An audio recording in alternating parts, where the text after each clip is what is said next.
Olá, boa tarde. São 5h04. Este é o Justiça Agora.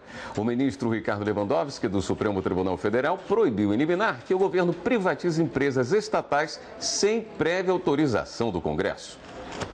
A decisão atendeu a pedidos de federações de trabalhadores que questionavam a constitucionalidade de trechos de lei que davam autonomia aos governos para gerenciar empresas públicas. O ministro considerou que cada estatal deve ter uma lei específica. Com isso, para vender 50% ou mais de ações à iniciativa privada, seria necessário aprovação do Congresso.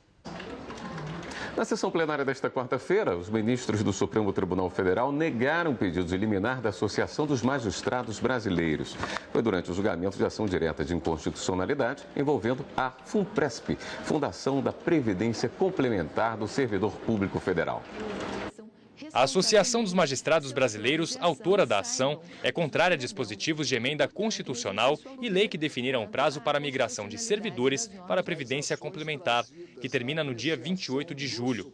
Hoje o julgamento foi retomado com o posicionamento da Procuradoria-Geral da República, que pediu a concessão de liminar para suspender os efeitos da emenda constitucional e da lei que tratam do FUNPRESP. Embora a instituição de um limite temporal máximo para a realização da escolha do regime previdenciário auxilie no planejamento e no conhecimento das condições atuariais dos fundos, a situação concreta destoa do princípio da segurança jurídica, uma vez que o exercício do direito de opção, limitado a 28 de julho de 2018, está afetado pela existência da ação direta de inconstitucionalidade contra o próprio regime de previdência complementar. Na sequência, o relator, ministro Marco Aurélio, iniciou a leitura do voto quanto ao pedido de liminar.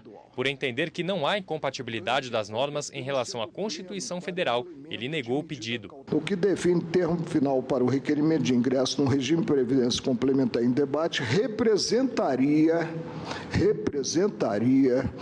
indevida manipulação de opção político-normativa do Parlamento. Os ministros Alexandre de Moraes e Edson Fachin também entenderam não ser necessária a concessão de liminar.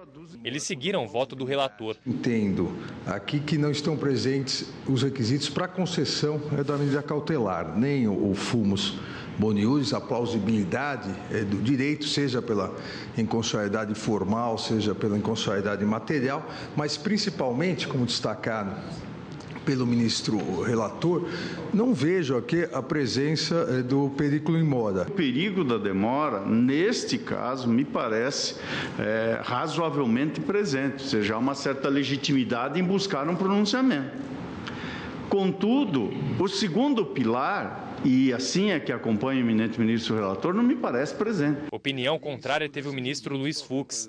Ele abriu divergência em relação ao voto do relator por entender que, para magistrados, quem deve definir o regime de previdência é o Poder Judiciário. O Poder Executivo dispondo sobre a aposentadoria de magistrado, no artigo 93, assenta que cabe ao Poder Judiciário e a forma dessa modificação se dará por lei complementar.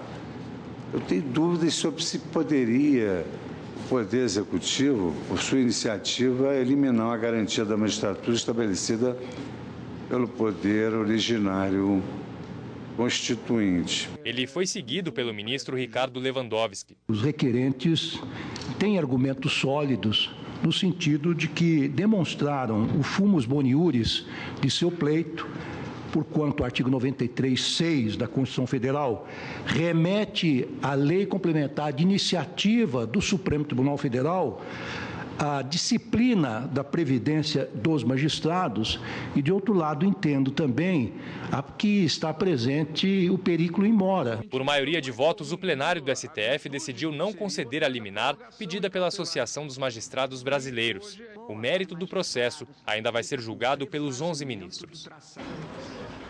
O Justiça Agora fica por aqui. A gente se encontra logo mais às 18h30 no Jornal da Justiça, segunda edição. Até lá.